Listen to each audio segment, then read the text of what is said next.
چند سال پہلے پاکستان میں اس طرح کی تحریکیں چلنا شروع ہوئی تھی کہ پاکستان ایک سیکولر کنٹری ہے، پاکستان کے آئین میں جو لکھا ہوا ہے کہ قرآن و سنت کے خلاف کوئی قانون نہیں بنے گا، اس کو ہٹوانا چاہیے۔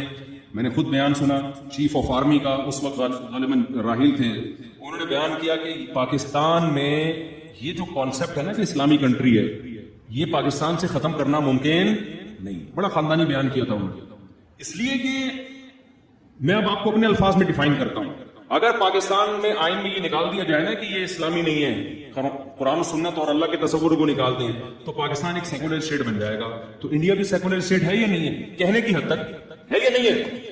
تو پھر انڈیا بین الاقوامی عدالت میں جا سکتا ہے کہ ہمارے کنٹری کو دو حصوں میں توڑا گیا تھا اسلام کے نام پہ، جب یہ سیکولر اسٹیٹ ہے تو اب اس کو الگ وجود باقی رکھنے کا اس کے پاس جواز کیا ہو گیا؟ ختم۔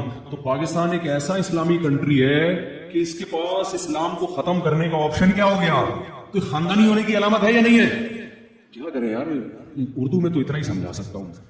یعنی پاکستان ایسا خاندانی اسلامی ریاست ہے کہ اسلام سے پیچھے ہٹنے کا آپشن اس کے پاس ہے ہی نہیں۔ یہ اپنے وجود کو ختم کر دے گا اگر یہ سیکولر اسٹیٹ بن گیا۔ یہ تو ہمارے لیے فخر کی بات ہے۔ کیا خیال ہے بھائی؟ دیکھو ایک آدمی شریف ہے، اس کے پاس بدماش بننے کا آپشن ہی ختم ہو گیا، ایسے آدمی کو فوراً اپنی بیٹی دو گے کہ نہیں دو گے؟ کیا خیال ہے کہ یار اس میں بدماش بننے کا آپشن کیا ہو گیا؟ ختم۔ ڈاکٹروں نے کہا اگر تو نے چرس پی تو مر جائے گا، تو نے سگریٹ پی تو مر جائے گا، تو نے گٹکا کھایا تو مر جائے گا۔ تو کہے گا بھائی ہم تو مجبوراً اب شرافت کے ساتھ ہی ہمیں زندگی گزارنی پڑے گی۔ اب بولو گے یار یہ ایسا شریف ہے کہ اس کے پاس بدماش بننے کا آپشن ختم۔ تو پاکستان ایک ایسی اسلامک اسٹیٹ ہے کہ اس کے پاس سیکولر اسٹیٹ بننے کا آپشن ختم۔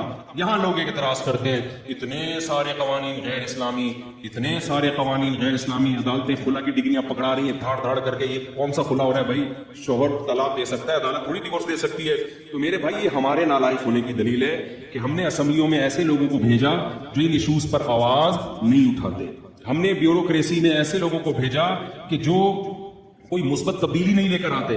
ہم نے فوج میں ایسے لوگوں کو بھیجا جو مثبت تبدیلی کی بات نہیں کرتے۔ ہم اگر اچھے لوگوں کو آرمی میں بھیجیں، ہم اگر اچھے لوگوں کو عدلیہ میں بھیجیں، ہم اگر بیوروکریسی میں اچھے لوگوں کو بھیجیں تو پھر اچھے لوگ ہی جائیں گے۔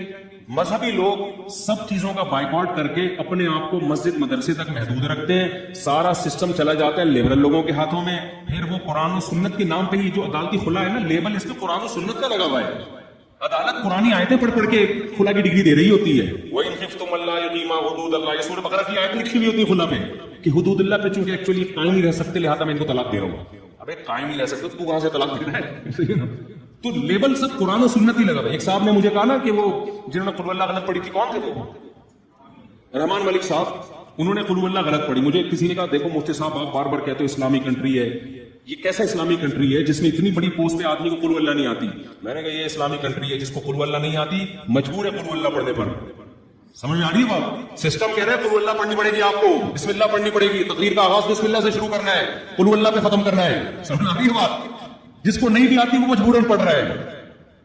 جب یہ الیکشن کے لیے سلیکشن ہو رہی تھی نا تو انٹرویوز ہو رہے تھے، سرگودا میں میں تھا تو الیکشن ہونے والے تھے، 20-25 سال پرانا واقعہ ہے۔ تو بہت سارے کینڈیڈیٹ جو آتے ہیں سلیکشن کے لیے تو ان کو پرمیشن ملتی ہے نا کہ آپ الیکشن میں کھڑے ہو سکتے ہیں۔ تو مجھے کسی سیاستدان نے بتایا یار مجھ سے اذان پوچھ رہے ہیں، اذان سناؤ۔ یہ کیوں پوچھ رہے ہیں؟ میں نے کہا آپ نے کیا ان سے، کہتے ہیں میں نے پوچھا یار مجھ سے اذان کیوں سن رہے ہو، میں تو الیکشن میں کھڑا ہو رہا ہوں۔ تو جو انٹرویو لینے والے نے کہا کمبخت تو اسلامی ملک کا سربراہ بننے جا رہا ہے، تجھے اذان بھی نہیں آتی کیا؟ تو شکر ہے دعائیں قنوت نہیں پوچھی، ورنہ کسی کی بھی سلیکشن نہیں ہوگی۔ تو اذان کا کیوں پوچھ رہے ہیں، کلمے کا کیوں پوچھ رہے ہیں؟ اس لیے کہ کمبخت تھوڑا سا تو شو کرنا کہ تو مسلمان ہے، کچھ تو بتا۔ آگے پھر یہ پوچھ لے کہ فجر کی اذان اور ظہر میں فرق کیا ہے، یہ تو پھر بہت ہی مشکل ہو جائے گا۔ تو پاکستان اسلامی کنٹری ہے، تھا اور انشاءاللہ رہے گا۔ باقی امپلیمنٹ اس لیے نہیں ہو رہا کہ جو بندے آگے جا رہے ہیں وہ چاہتے ہی نہیں ہیں۔ تو صحیح بندے جائیں گے تو قانون آپ کا ساتھ دے گا، لبرل لوگوں کا ساتھ نہیں دے گا۔ اب آپ بائیکاٹ کر کے الیکشن کا بائیکاٹ کر کے بیٹھ جاتے ہو، آپ اچھے لوگوں کو آگے نہیں لے کر آتے، آپ علماء کی مخالفت کرتے ہو، آپ جو بھی ملک کا کوئی خیر خواہ آتا ہے اس کی ٹانگیں کھینچ لیتے ہو۔ تو یہ ساری چیزیں جب آپ کے اندر ہوں گی تو اس میں آپ ہی ٹھیک نہیں ہو۔ تو اللہ نے تو قرآن میں کہہ دیا، واضح لفظوں میں 2 جگہ قرآن میں آتا ہے ان اللہ لا یغیر ما بقوم حتی یغیروا ما بانفسہم۔